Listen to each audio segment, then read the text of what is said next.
Assalamualaikum warahmatullahi wabarakatuh. Perkenalkan, nama saya Fahai Zairul Wardah, NIM 2020-264 dari kelas D.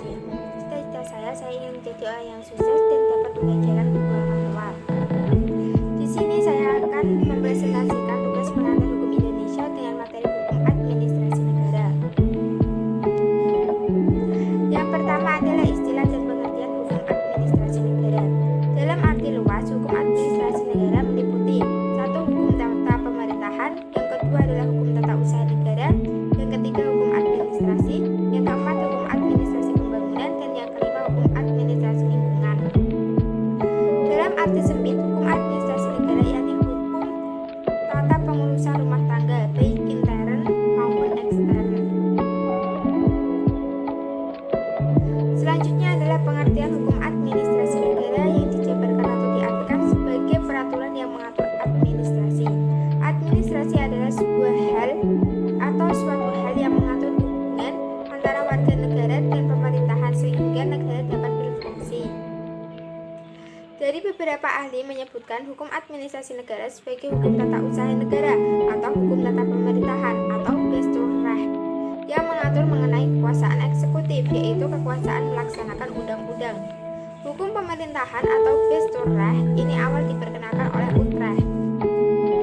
Menurut Verapeldoorn, hukum adalah kekuasaan dan membaginya menjadi hukum objektif, yaitu kekuasaan yang bersifat mengatur, dan hukum subjektif, yaitu kekuasaan yang diatur oleh hukum objektif. Menurut Sajipto Raharjo, bahwa administrasi adalah suatu rangkaian kegiatan yang dilakukan oleh sekelompok orang dalam bentuk kerjasama untuk mencapai tujuan tertentu. Dengan demikian, ilmu administrasi dapat diartikan sebagai ilmu yang mempelajari proses, kegiatan, dan dinamika kerjasama manusia.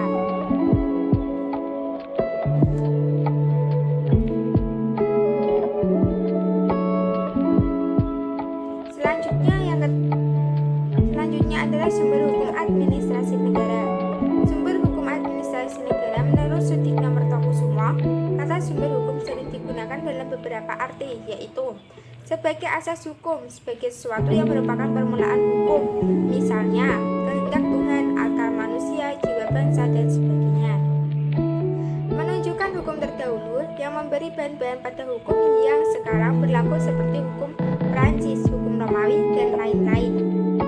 Sebagai sumber berlakunya yang memberi kekuatan berlaku secara formal kepada peraturan hukum atau penguasa masyarakat. Sebagai sumber hukum di mana kita dapat mengenal hukum, misalnya dokumen, undang-undang, lontar, batu tertulis, dan sebagainya. Sebagai sumber terjadinya hukum, sumber yang menimbulkan hukum.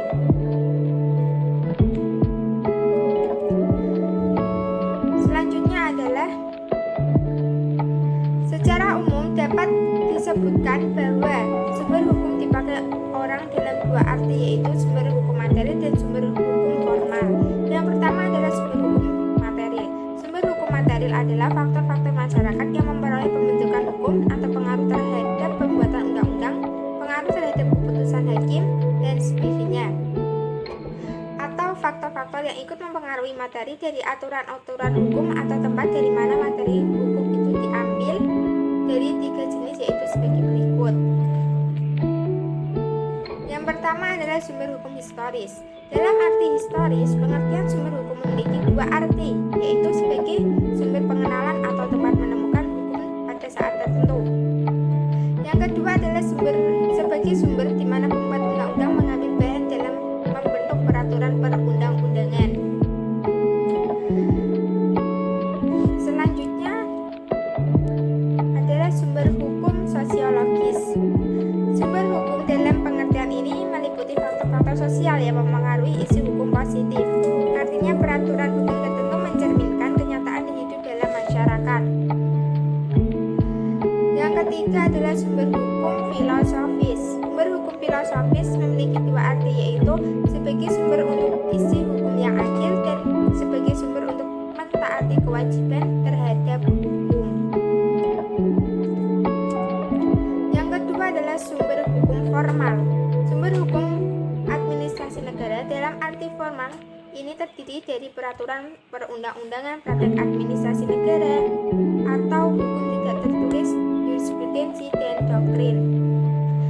Pengertian sumber hukum formal sendiri adalah sumber hukum formal, yaitu berbagai bentuk aturan hukum yang ada, karena kita hanya memandang mengenai cara dan bentuk yang melahirkan hukum positif tanpa mempersoalkan dari mana isi peraturan hukum itu. Sumber hukum administrasi sendiri mempunyai 4. Yang pertama adalah peraturan perundang-undangan. Undang-undang merupakan sumber hukum yang paling penting dalam hukum administrasi negara. Secara formal, undang-undang adalah peraturan hukum yang dibuat oleh lembaga legislatif yang di Indonesia dibuat bersama-sama dengan lembaga eksekutif. Yang kedua adalah praktek administrasi negara atau hukum tidak tertulis. Administrasi negara dapat mengambil tindakan-tindakan yang dianggap penting dalam rangka pelayanan kepada masyarakat, meskipun belum ada aturannya di dalam undang-undang.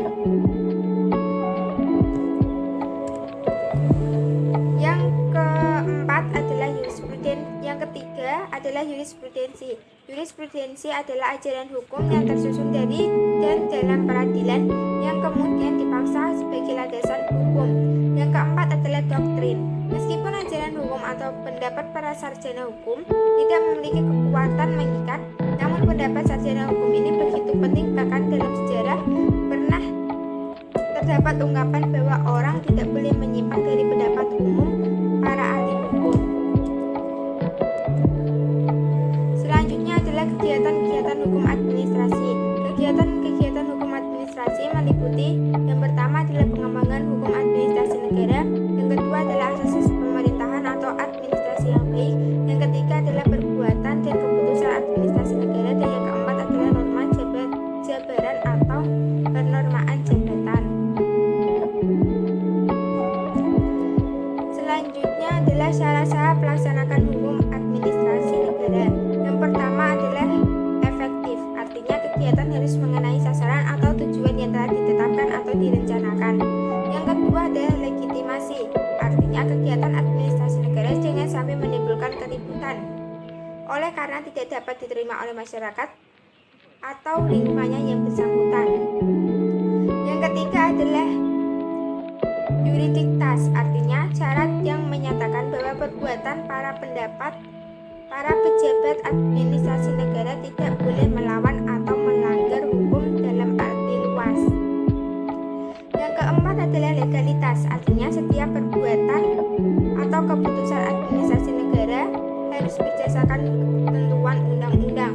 Apabila dengan alasan keadaan darurat, maka harus dapat dibuktikan, dan apabila tidak terbukti, maka perbuatan tersebut dapat digugat di pengadilan tata usaha negara.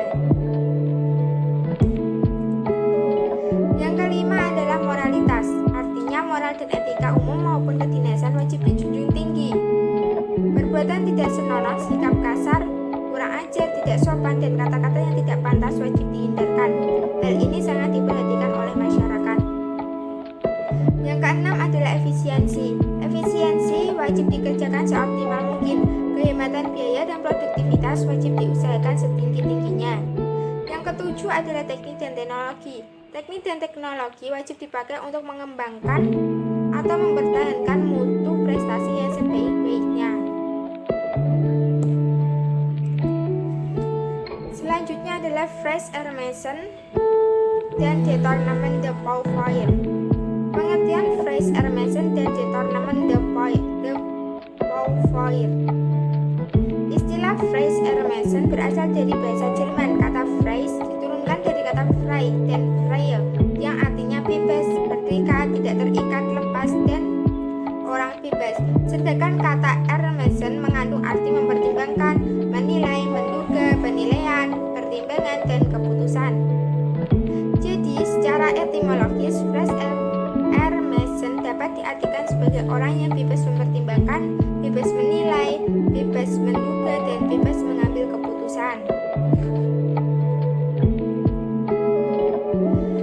Selanjutnya pengertian Détournement de Pouvoir dalam kaitannya dengan Fresh Air Mason ini melengkapi perluasan arti berdasarkan jurisprudensi di Prancis yang menurut Profesor Jean Rivero dan Profesor Wellin.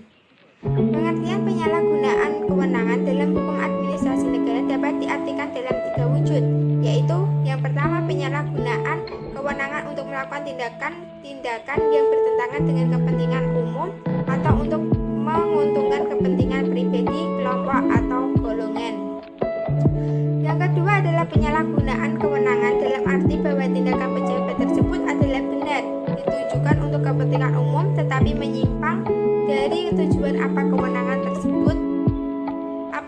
tersebut diberikan oleh undang-undang atau peraturan-peraturan lain. Yang ketiga adalah penyalahgunaan kewenangan dalam arti menyalahgunakan prosedur yang seharusnya dipergunakan untuk mencapai tujuan tertentu, tetapi telah menggunakan prosedur lain agar terlaksana. Yang terakhir adalah asas-asas pelaksanaan pemerintah yang baik. Menurut Undang-Undang Administrasi Pemerintahan, AUPP terdiri dari 8 asas berikut. Yang pertama adalah asas kepastian hukum, yang kedua asas kemanfaatan, yang ketiga asas ketidakberpihakan, yang keempat asas kecermatan, yang kelima asas tidak menyalahgunakan kewenangan, dan yang keenam asas keterbukaan, dan yang ketujuh adalah asas kepentingan umum. Sekian presentasi dari saya, mohon maaf apabila ada